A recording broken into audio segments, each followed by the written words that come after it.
If you have been watching this channel for about a year or so, you would know that I love hip hop and video games. So when these things come together, it's usually magic. Well, sometimes anyway. But what happens when one of the biggest rappers of all time stars in a surprisingly good cover shooter? Well, you get a little game called 50 Cent Blood in the Sand. Now you're probably asking, Doc Friday, why'd you skip 2005's Bulletproof? Well, 50 Cent Blood in the Sand was developed by Swordfish Studios and published by THQ, releasing on the PS3 and Xbox 360 in February of 2009. And according to this Kotaku interview from 2021, this game was supposedly supposed to be a Tom Clancy sequel. Now, armed with this knowledge, by looking at the gameplay, this is actually very apparent. This game also features the rest of the G-Unit, minus Young Buck, who was kicked out of the group in 2008. This game sadly also does not feature Eminem or Dr. Dre, who appeared in Bulletproof, but this does make sense as Eminem had been MIA for music for years. He hadn't dropped anything since Encore, and he wouldn't drop anything till later in the same year. But how is the gameplay, you ask? It's actually not bad. It features this jank CQC QuickTime event that's actually really fun in my opinion. It's one of the best ways to kill the enemies in this game. Side note, I have actually beaten this game before, so I have weapons at the beginning that you wouldn't have and started a new save. Just wanted to point that out there. But the shooting and cover system does feel nice. I've definitely played slower and sluggish shooters. Sometimes there will be these bright orange unit logos burned into the map, and these will be like to break barriers or to boost your partner up a wall. This game had online co-op features that I obviously cannot show you, but this somewhat reminds me of the Army of Two games, and maybe one day we will get to those. This game also has a mechanic that completely rips off Max Payne's bullet time and calls it Gangsta Fire. It works exactly the same as Deadeye, bullet time, whatever. Now, if I only had a shoot dodge mechanic, that would be fun. This game at heart is an arcade shooter. It's not meant to be taken seriously at all. There's a combo score and meter on the screen 24/7. Again, this is a dumb fun shooter that's not meant to be taken seriously. You just play it for fun. You can literally sit down and play this and beat it in like 5 hours. That's what I did. The game's soundtrack is also very good as well. It has pretty much every major single that was released at the time and some exclusive songs for the game, and even some songs pulled off the G-Unit radio mixtapes, which is very nice. I know I talk about soundtracks a lot in the retrospectives, but I love music and it's a big part for games for me. And fun fact, a lot of the original beats made for this game were done by Swizz Beatz. Accompanying the soundtrack is a nice environment, but it's just bizarre for this nameless Middle Eastern country for 50 Cent to be in. But the behind the scenes story goes that this was supposed to be a Tom Clancy game, and that was canon, and then the developers were told to make it about 50 Cent and G-Unit. It was too late to scrap all the levels they made, so that explains the made up Astan. Oh, and the helicopter levels? Yeah, that was 50 Cent's son's idea. When playing our early build, he told the devs to add helicopters, and 50 promptly told them to add helicopters. So that's how we get that.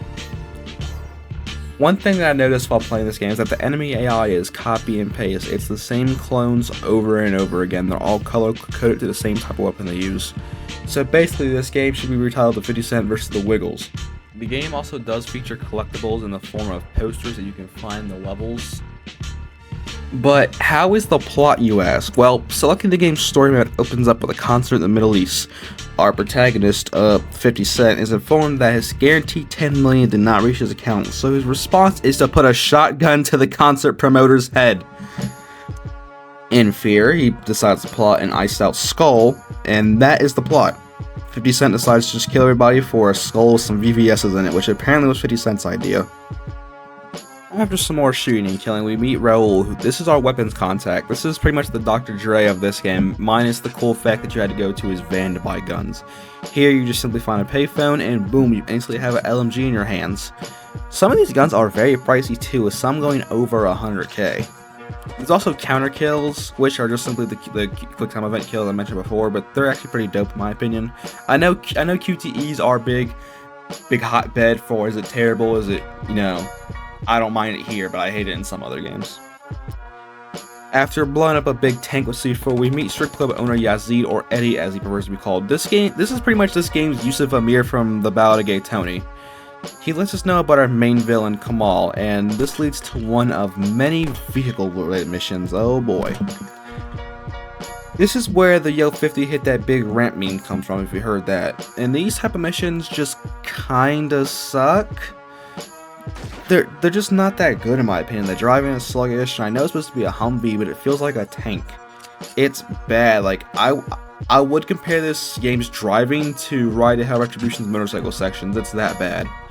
There's also missions where you'll be shooting people with a turret of a helicopter, which aren't bad, but at least you're doing the shooting. And the cutscenes in this game look really good too, by the way, but for some reason they're dark and gray most of the time. I'll probably end up boosting the color and pose for the video, but stock, it's gritty. After getting through the abandoned mall level, we are introduced to mercenary Derek Carter. As a debt for him helping us, we are told to help him with a heist, and after completing the 2 levels involved, he turns heel and we get our first of many helicopter bosses. Oh boy, these really suck. They kill the flow of gameplay, and they can only be damaged to RPGs half the time, which makes sense, but sometimes it misses completely, or they could just be me. Maybe I have a skill issue, I don't know. And there's 3 of these spread out across the game, so just know, every time these show up, I'm gonna complain about them. After many more deaths and finally killing Kamal, another trash helicopter boss, this game pulls the ultimate video game stereotype of, yeah, that's not actually the bad guy. Like, really? I know the game would have been short, but come on. We got a turret section that I died a lot on, fight another helicopter boss because back-to-back is very nice, and the chick from the beginning of the game decides, you know what, let me be allies with 50 after Kamal is killed because I totally don't sense a betrayal coming. Yeah, it turns out this game's big bad is some American dude named Wilder, who is as generic as they come. White old guy's got money, has a bunch of goons that will just kill for him, nice crib with a big bull statue. He's literally as generic as you would come. Oh yeah, and it turns out Anwar was a traitor, and so was the chick from the beginning of the game. Finally, after more fun shooting and killing, we finally get to kill Wilder. And you want to take a wild guess how we fight him? If you chose another annoying helicopter boss, ding ding ding, you win a cookie.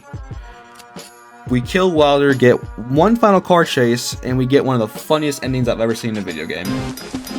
Nigga, I got hoes, nigga. I got hoes. I'm the one to commit to, girl. Fuck with a pimp, come on, travel the world. 50. I'm sorry, honey. Wait. I didn't mean it. We can start over. You one crazy bitch. What are you doing? You can't just leave me here. Ugly bitch, isn't she? Let's go home. Monster! Come back here! How dare you!